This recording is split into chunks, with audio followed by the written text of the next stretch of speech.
گزشتہ ہفتے کے کچھ ایام ارض مقدسہ سرزمین انبیاء شام، جس کا موجودہ نام سیریا ہے، وہاں گزارنے کا موقع اور شرف حاصل ہوا۔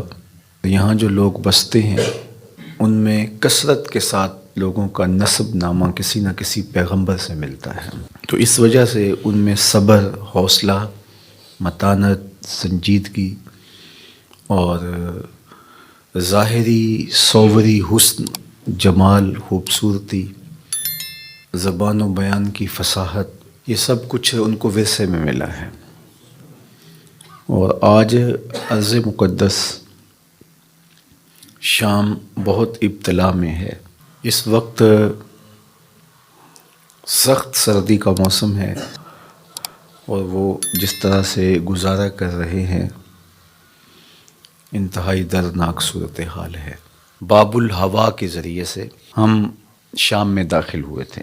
شام کا علاقہ ادلب ہے، اس کا شہر سرمدہ اور اس کے نواح میں مشہد الروحین میں ادارۃ المصطفیٰ انٹرنیشنل کے زیر اہتمام گزشتہ کئی سالوں سے اللہ نے ہمیں ایک رہائشی منصوبے کی توفیق عطا کی تھی، تو ان مکانات کو دیکھنے کے لیے اور وہاں جو لوگ آباد ہیں ان سے ملنے کے لیے ہم حاضر ہوئے تھے۔ اور دوسرے مرحلے میں 40-45 کلومیٹر آگے خیمہ بستیاں ہیں، اور تقریباً 10 خیمہ بستیوں کے لیے اللہ نے کچھ توفیق دی تھی، تو ہم اس کے لیے حاضر ہوئے تھے۔ زبان بھی تھوڑی ساتھ نہیں دیتی کہ میں کہوں کہ ہم ان کی مدد کرنے گئے تھے، وہ تو خود پیغمبروں کی اولاد ہیں اور بڑے صابر اور شاکر لوگ میں نے دیکھے ہیں، اور بہت بری حالت ہے۔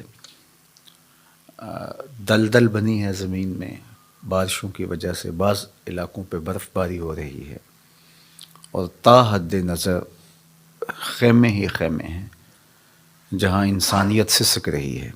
کچھ خیمے ہیں وہاں صرف بچے ہیں، بیوگان ہیں، بوڑھے بچ گئے ہیں، جوان بہت کم دکھائی دیتے ہیں چونکہ وہ شہید کر دیے گئے۔ ایسے کئی بچوں سے ہمیں ملے کہ جن کے خاندان کا کوئی فرد بھی زندہ نہیں تھا۔ کئی بچے ایسے بھی ہم نے دیکھے کہ جنہوں نے اپنے ماں باپ کو اپنی آنکھوں کے سامنے شہید ہوتے دیکھا تھا، اور کچھ بچے ہیں کہ وہ دیواروں کی طرف مسلسل دیکھے جا رہے ہیں۔ تو یہ ایک عجیب سی درد کی کیفیت ہے۔ وہ کوئی مفلوق الحال نہیں تھے، اچھے گھروں کے بچے تھے، ماں باپ ان کا لاڈ دیکھتے تھے، ان کا پیار دیکھتے تھے، اور آج وہ خیموں میں پڑے ہوئے ایک ایک لقمے کے لیے ترس رہے ہیں۔ کچھ بچے تو مجھے بھولتے نہیں ہیں۔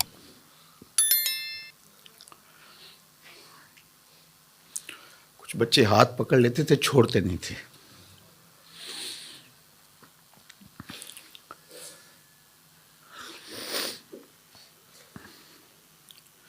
دکھاں دے گل ٹلیاں بنو، دکھاں دے گل ٹلیاں بنو، چپ چپیتے آ جاندے نے، ساری وستی ٹا جاندے نے۔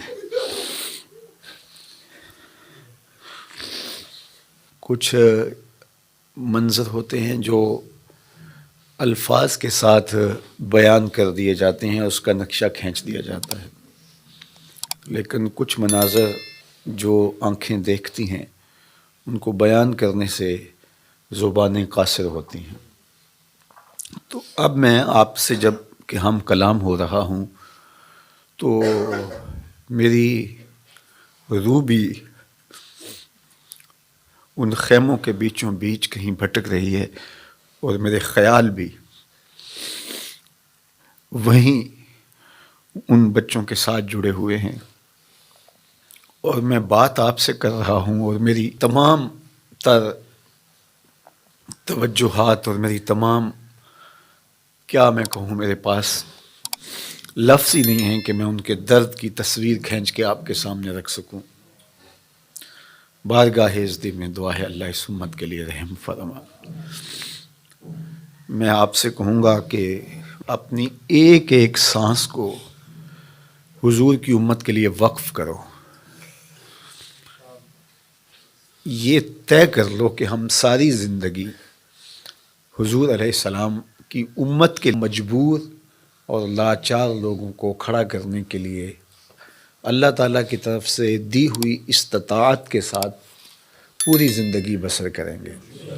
اللہ نے ہمیں بڑا کچھ دیا ہوا ہے. آج ہمارے گھروں کے اندر کتنی آسودگی ہے. ہمیں 3 وقت کا برابر کھانا نصیب ہے.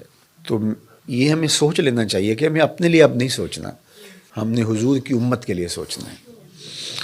اور میرے بزرگ فرمایا کرتے تھے کہ جو حضور کی امت سے پیار کرتا ہے اللہ کے رسول اس سے پیار کرتے ہیں. آپ میرے بچوں سے پیار کریں تو میرے دل میں آپ کے لیے محبت پیدا ہوتی ہے کہ نہیں ہوتی؟ تو آپ اگر حضور علیہ السلام کی امت سے پیار کریں تو کتنی شفقت سے حضور نوازیں گے. تو کاش آسودہ لوگ اس کو سمجھیں. اس میں ایک اتنی طمانیت بھی ملتی ہے، ان کاموں میں آپ کو اتنا سکون قلب ملتا ہے.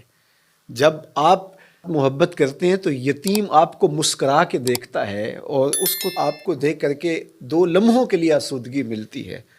تو آپ کو نہیں اندازہ کہ عرش سے کتنی رحمتیں اترتی ہیں، کتنا کرم آپ پر برستا ہے اور آپ کو کس قدر جو ہے وہ اللہ کی رحمتیں نصیب ہوتی ہیں. تو اللہ نصیب کرے اور ہمیں جو ہے وہ اس امت کے لیے کام کرنے کی توفیق دے. میں بھی عزم کرتا ہوں، آپ بھی عزم کریں کہ ساری زندگی حضور کے نام پہ گزاریں گے.